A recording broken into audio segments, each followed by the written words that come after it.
শুভেচ্ছা নেবেন। আমার নাম অরবিন্দু ব্যাপারী বিন্দু, সভাপতি বিপ্লবী গার্মেন্টস শ্রমিক ফেডারেশন। প্রিয় পোশাক শ্রমিক ভাই বোনেরা এবং শিল্প কলকারখানার মালিকগণ এবং রাষ্ট্রের সরকারের নীতি নির্ধারকগণ, সকলকে জানাই আন্তরিক শুভেচ্ছা। তো জানেন, আসছে সামনে পবিত্র মাহে রমজানের ঈদ। তো ঈদ উপলক্ষে আজকে শিল্প মালিকদের কাছে আমাদের সংগঠনের পক্ষ থেকে দাবি জানাচ্ছি, আগামী 20 রমজানের মধ্যে পোশাক শিল্প শ্রমিক সহ সকল শিল্প কলকারখানার শ্রমিকদের বকেয়া বেতন ভাতা ও ঈদ বোনাস পরিশোধ করার জন্য বিশেষভাবে অনুরোধ জানাই, যাতে করে এই পোশাক শিল্প শ্রমিকরা তাহারা স্বতঃস্ফূর্তভাবে তারা তাদের নিজ গ্রামগঞ্জে গিয়ে তারা তাদের পরিবার পরিজনের সাথে তারা ঠিকঠাকভাবে ঈদ উদযাপন করতে পারে।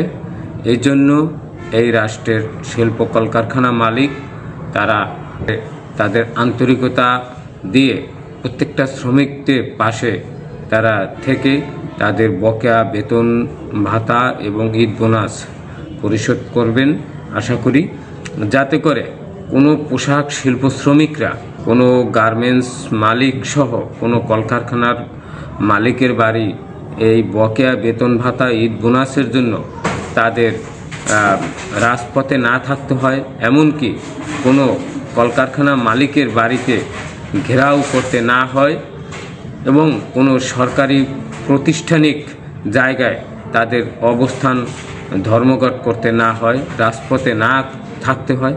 এই ব্যাপারে এই রাষ্ট্রের শিল্প কলকারখানা মালিকরা তারা শিল্প শ্রমিকদের প্রতি তাদের এই দায় দায়িত্ব নিয়ে তাদের অভিভাবকের মতো, শ্রমিকদের অভিভাবকের মতো তারা যাতে করে এই দায়িত্বটা পালন করতে পারে। সকল শ্রমিকদের মজুরি এবং বকেয়া বেতন ও ঈদ বোনাস অবিলম্বে 20 রোজার মধ্যে পরিশোধ করবেন, এতটুকুই আপনাদের কাছে দাবি।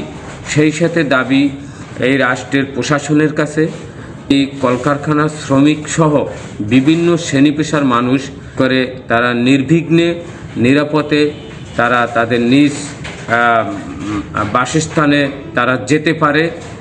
এই জন্য প্রশাসন করে কোনো প্রকারে সড়কে কোনো ধরনের ছিনতাইকারী কবলে না পড়তে হয়, ডাকাতির কবলে না পড়তে হয়, এমনকি এই পরিবহনের যে মালিকগণ যারা রয়েছে এবং অসাধু গোষ্ঠী যারা রয়েছেন তারা যাতে করে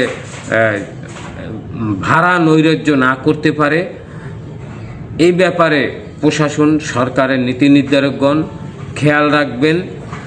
তাহলেই এই রাষ্ট্রের শ্রমিক সহ বিভিন্ন শ্রেণী পেশার মানুষ তারা নির্বিঘ্নে ঈদ উদযাপন করে তাদের নিজ কর্মস্থলে তারা নিরাপদে নির্বিঘ্নে আবার ফিরে এসে তারা উৎপাদন সচল রাখবে, কলকারখানার সমৃদ্ধি তারা বজায় রাখবে, উৎপাদন সচল রাখবে, এই আশা রাখি। অবশ্য করে 20 রমজানের মধ্যে সকল শ্রমিকদের বকেয়া বেতন ভাতা ঈদ বোনাস পরিশোধ করার জন্য মালিক পক্ষকে বিশেষ করে আবারও অনুরোধ জানাই। ধন্যবাদ। ভালো।